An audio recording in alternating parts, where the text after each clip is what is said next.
Hey there, Mark O'Donnell here. I'm going to talk about stage one. In the introduction video, I went through the 5 stages of decline. Stage number 1 is hubris, born of success. Stage 2 is undisciplined pursuit of more. Stage 3, the denial of risk and peril. Stage 4 is grasping for salvation. And stage 5 is capitulation to irrelevance and death. And of course, I'm talking about businesses and how we can help our organizations become more resilient and avoid the pitfalls, whether it's good times or bad times. That's what we're looking for, right? Is just to continue growing our organizations to stay in the game. All right, so going to stage 1. So hubris, born of success. There's a few markers that Collins talks about in his book, How the Mighty Fall. And number 1 is that you have a success entitlement and arrogance. And success is viewed as deserved rather than a fortuitous, fleeting, or even hard-earned success in the face of daunting odds. People begin to believe that success will continue almost no matter what the organization's decides to do or not to do. In other words, because of simply who you are, you're going to be successful. And I've seen this in my businesses and in others, that just because who we are, we think we're entitled to success. We've seen Apple could do this because they are Apple. They think they can put out anything they want into the world and it's going to work because of their brand, and that's who they are. But the reality is it must provide value to your customers, and they're not going to buy it, at least in the long term, just because of who you are. So that's number 1. And so think about these. Are you displaying any indicators of these markers in your organization? This is step 1 of decline. And you might be in stage 2 or stage 3 or stage 4 even, which you can kind of come back from, but stage 5 is you're done, all right? So the second marker is the neglect of a primary flywheel. Now, Collins talks about a flywheel as the underpinnings of your business, that if you focus on these components, one is the consequence of the next, and it continues to spin your flywheel, and it starts to create the self-perpetuating model. And so I can certainly create another flywheel, or I'll put a link to Jim Collins' flywheel conversation in the comments below this video.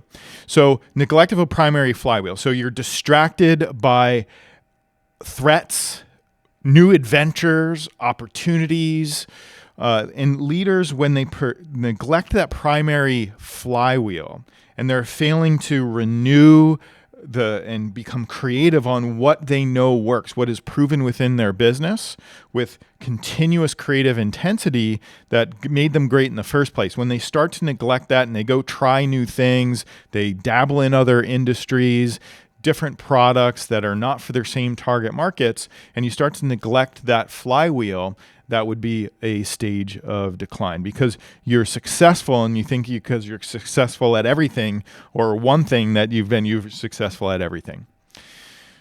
So your what replaces your why. And I think this is really an important one. And what he says here is that the rhetoric of success, we're successful because we do these things, this specific tactical thing, replaces the understanding and insight. We're successful because we understand why we do these specific things and under what conditions they would no longer work. So an example of that is if you create cars, right? So let's just say that you are Tesla and they think they can go create cars. They create cars and they just start doing combustion engines, and it doesn't feel like a technology company any longer. Well, they were successful here, but are they successful in cars? But why they work? If they forget about their environmentally conscious, tech savvy, tech focused customer who's most interested in a Tesla, that's the why they work. They're catering with the perfect vehicle to a perfect target market. They're serving the one. And if they forget about that, they're going to stray. And just because they think they're successful here, they're going to move over. And we actually see that in other things that they're doing, and we'll see if it works out. So what replaces with why? The actual work of creating the thing, and because you follow these tactics, it should work, and we can move it into different markets, as opposed to understanding why it works. You got to dig down deeper and understand the why. So the next thing is a decline in learning orientation. So what does that mean? So what Collins writes here is that leaders lose the inquisitiveness and learning orientation that mark those truly great individuals who, no matter how successful they become, they maintain a learning curve as steep as when they first began their careers. And this is really about having a beginner's mind. And there's lots of different ways to say this, but essentially it is that no matter what level of expertise you gain, you are humble enough to know that what you know is like this big, and what you want or don't know is just tremendous. Even in your niche, even in the thing that you know most about, there's just an endless world of learning. So the moment you think you've learned it all and you know it all, you're dead. You're at least in the stage 1 of decline.